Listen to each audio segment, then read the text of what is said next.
अररिया में दिल दहला देने वाली वारदात सामने आई है, जहां घर में घुसकर अपराधियों ने गैंगरेप की वारदात को अंजाम दिया है। घर का दरवाजा तोड़कर 3 अपराधी घर में घुसे, पति को खूंटे से बांधा और पति की जमकर पिटाई की। उसके बाद पति के सामने पत्नी के साथ सामूहिक दुष्कर्म की घटना को अंजाम दिया। घर में हंगामे की आवाज सुनकर गांव के लोग भी मौके पर पहुंचे और मौके से ही एक आरोपी को पकड़कर पुलिस के हवाले कर दिया गया है। पुलिस वारदात में शामिल दूसरे आरोपियों की तलाश में जुट गई है। आप देख सकते हैं टीवी स्क्रीन पे कि हम अररिया की तस्वीरें दिखा रहे हैं, जहां यह घटना हुई है कि किस कदर पति के सामने पत्नी के साथ दुष्कर्म की घटना को अंजाम दिया गया है और सामूहिक दुष्कर्म की घटना को अंजाम दिया गया है। पति के साथ बुरी तरह से मारपीट भी की गई है। वो हंगामे की खबर जैसे ही गांव वालों तक पहुंची, गांव वालों ने तुरंत एक्शन लिया और एक आरोपी को दबोच लिया, जिसके बाद पुलिस उसे गिरफ्तार कर ले आई है। लेकिन सवाल ये उठता है कि आखिर अपराधियों के हौसले इस कदर बढ़ कैसे गए हैं।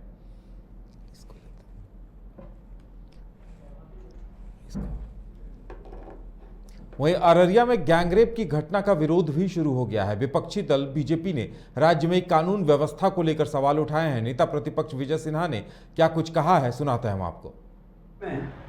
मानवता हर दिन शर्मसार हो रहा है। बेगूसराय में महिलाओं को नग्न किया जाता है तो अररिया में महिलाओं से सामूहिक बलात्कार किया जाता है। बांका में नाबालिग लड़की से बलात्कार किया जाता है। बिहार के माननीय मुख्यमंत्री और उप मुख्यमंत्री क्यों मौन है? आपके बयानवीर राष्ट्रीय अध्यक्ष क्यों नहीं बोल पाते हैं? सुशासन की सरकार का दुशासन क्यों इस तरह से उत्पात मचा रहा है? सत्ता संरक्षित ये महिलाओं पर अत्याचार, महिलाओं की अस्मिता पर प्रहार, इस पर क्यों मौन है? और जो लोग बयान देते हैं, कैंडल जलाते हैं, बिहार की घटना पर कैंडल क्यों नहीं जलता है? देखिए, बिहार में मानवता हर दिन शर्मसार हो रहा है। बेगूसराय में महिलाओं को नग्न किया जाता है।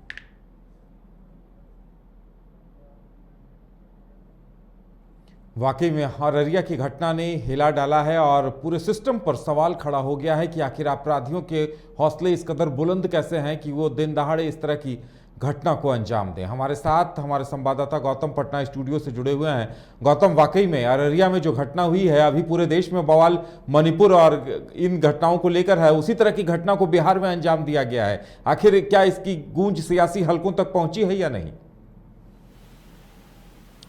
बिल्कुल, सियासी हलकों में इसकी पूरी गूंज है, क्योंकि जिस तरह से मणिपुर के महिला के साथ जिस तरह से हुआ, वीडियो वायरल हुआ और सोशल मीडिया पर जितनी तेज़ी से वायरल हुआ, पूरे देश को शर्मसार करने वाली इस घटना के कुछ घंटे या कुछ दिन ही बीते कि आज बिहार के अंदर इस तरीके की चीज़ें होगी, शायद किसी ने सोचा न था। और ख़ास करके कटिहार जैसे ज़िले में प्रशासन का जो रवैया रहा है या प्रशासन की जो उदासीनता है, प्रशासन की जो फेलियर है, वो कहीं ना कहीं ये दर्शाता है कि बिहार सरकार या फिर जो बिहार में लॉ एंड ऑर्डर है वो कितना कमज़ोर है।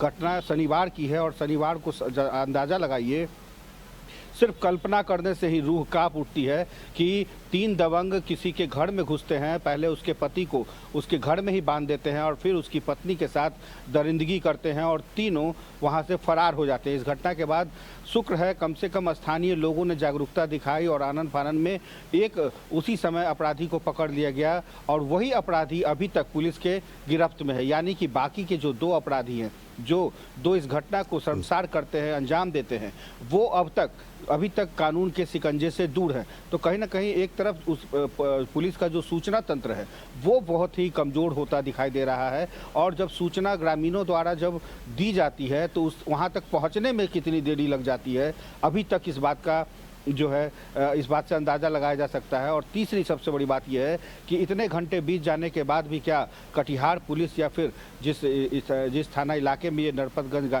इलाके में जो घटना घटी है, क्या वह पुलिस इतनी कमज़ोर है कि उस ग्रामीण को, उस इलाके में दबंगों को नहीं पकड़ पाती है? क्या फिर ये विपक्ष को मौका क्यों नहीं मिलेगा? विपक्ष साफ तौर पे कह रही है कि कहीं ना कहीं एक बार फिर से जंगल राज की पुनरावृत्ति देखने को मिल रही है और कटिहार की घटना ने न सिर्फ बिहार को बल्कि पूरे देश को शर्मसार किया है और एक बार फिर मणिपुर की आग कहीं ना कहीं चिंगारी बनकर ये एक बार फिर से कटिहार का रूप ले चुकी है और कटिहार का ये रूप कहीं ना कहीं सियासत गलियारों में ये हड़कंप मचा रहा है, क्योंकि यह एक खौफनाक घटना है, अपने आप में रूह को कपा देने वाली घटना है कि जहां पर मुख्यमंत्री नीतीश कुमार ये कहते हैं, उनकी छवि ये कहता है कि बिहार में लॉ एंड ऑर्डर यानी कानून व्यवस्था पूरी तरीके से मजबूत रहेगा, लेकिन जहां विपक्ष को एकजुट करने में मुख्यमंत्री बिजी हैं, वहीं तेजस्वी यादव उप मुख्यमंत्री व्यस्त हैं।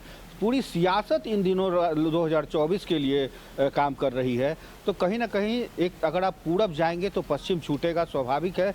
बिहार सरकार के साथ भी यही हो रहा है। गृह मंत्रालय मुख्यमंत्री नीतीश कुमार के पास में है और गृह मंत्रालय में यदि कोई ना कोई चूक होगी और इस तरीके की घटना होगी और उस घटना के बाद भी अभी भी 2 आरोपी फरार होंगे तो फिर सवाल तो गृह मंत्रालय से पूछे ही जाएंगे और गृह मंत्रालय मुख्यमंत्री नीतीश कुमार के पास है। तो फिर आखिर सुशासन का ये दावा कैसा, जब आप मणिपुर की घटना पर हर राजधानी पटना के हर चौराहे पर प्रदर्शन कर रहे थे, इनकम टैक्स से लेकर कारगिल चौक तक प्रदर्शन कर रहे थे, तो आप जब आपके घर में ऐसा होता है, जब आपके इलाके में ऐसा होता है, तो फिर आप चुप्पी क्यों साध लेते हैं? सवाल ये है। लेकिन राजनीति सबसे बड़ी चीज़ नहीं है। सियासत में पक्ष विपक्ष अपनी बात कहता रहेगा, लेकिन ज़रा कल्पना कीजिए जिसके घर पे ये चीज़ें हुई है या जिसके साथ ये चीज़ें घटी है, उस पूरे परिवार पर क्या बीत रही होगी, ये एक अहम सवाल है। और जल्द ही ये सवाल अगर जब तक उन अपराधियों तक पुलिस उसको अरेस्ट नहीं कर लेती, कानून के शिकंजे में नहीं ले लेती, तब तक ये सवाल मीडिया भी पूछता रहेगा कि आखिर कहाँ है प्रशासन। जी चलिए गौतम, हमारे साथ जुड़ने के लिए और तमाम जानकारी देने के लिए आपका बहुत बहुत धन्यवाद। तो देखने वाली बात ये होगी कि आखिर आरोपियों को गिरफ्तार कब तक किया जाता है और कहीं न कहीं जवाब सरकार को भी देना पड़ेगा कि सीएम नीतीश कुमार के कार्यकाल में अपराधियों के हौसले या दबंगों के हौसले इस कदर बुलंद कैसे हो गए हैं कि महिलाओं के साथ इस तरह का अत्याचार किया जा रहा है, वो भी पति के सामने मारपीट के बाद सामूहिक दुष्कर्म की घटना को अंजाम दिया जा रहा है। ये वाकई में पूरे बिहार के लोगों को शर्मसार करने वाली घटना है और इस पर सख्त से सख्त एक्शन लिए जाने की जरूरत है।